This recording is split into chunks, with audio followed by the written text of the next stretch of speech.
We're back, guys. It's Caliber here with Reskin War Season 4 Episode 4. Today we're doing the Constituency Objector. There we go, got it first time. Fire in the booth. So I'm probably going to refer throughout this video to it as being the CO or the sign, or maybe just the Constituency's Objector, because it's a bit of a weird series of words and I don't like saying it, and it's a bit of a tongue twister, for me at least.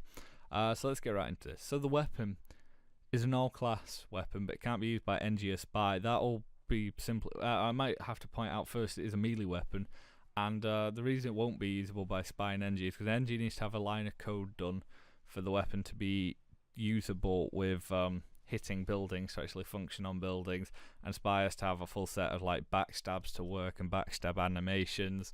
It's just I imagine the Spy would be quite a daunting task. It's made by a guy called Spetch, so it's a community-made weapon, and it was released into the game on October 13th, 2011 in the Grand Old Maniversary update. In terms of actually obtaining the weapon, it's obtainable via drop, which is how the one that you're looking at in video right now is from. I just got it as a drop. You can purchase it from the TF2 store for £10, which is roughly $16. But if you trade for one, you can get one for 0.66 ref, or if you just out and out buy one, if you were to convert the money into metal, it'd cost you $0.21. So, and I think you silly Americans call that 21 cent, which is just mental. So 0.66 ref is about 0.21 cent, which is 21 cent even, which is mental.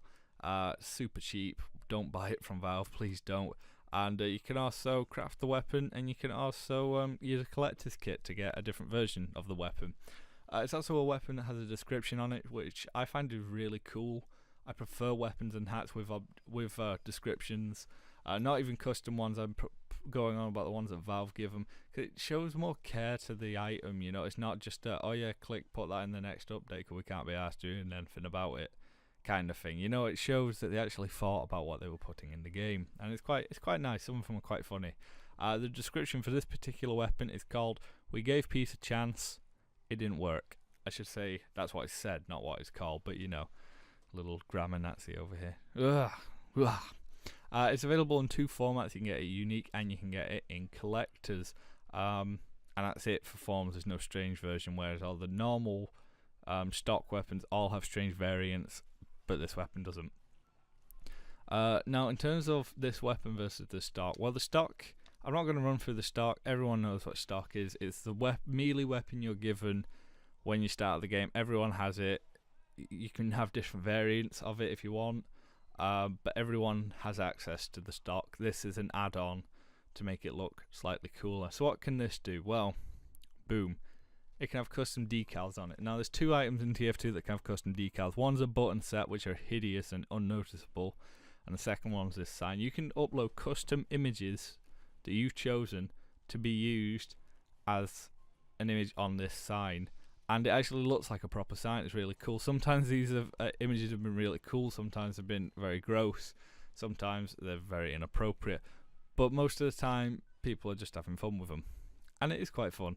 The decal kit itself you have to purchase exclusively from or get as a drop. Actually, I have one as a drop at the beginning of this video, or some point in this video I might make footage of me using it to show you how that works. But yeah, you can just apply an image to it. It's cool. The actual appearance of the weapon, is way larger than any of the other stock melees that you'd have, in terms of how it looks, but in terms of like how cool it is, it you know, just outbalances that.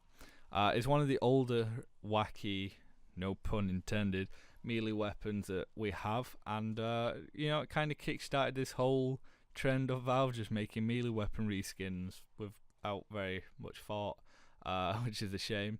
But it's such a cool weapon. I always see demos running it for some reason. Demos just love this weapon, and Hoovies love it as well.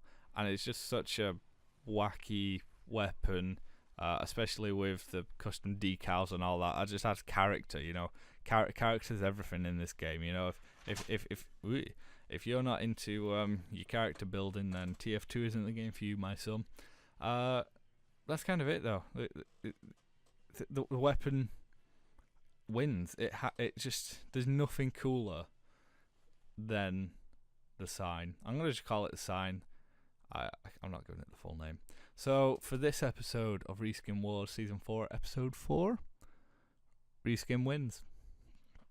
I don't know what you really expected, guys. You know, this weapon's way cooler than the stock. Stock's really boring unless you put a reskin on it, which then would defeat the point, because it's Reskin War versus original.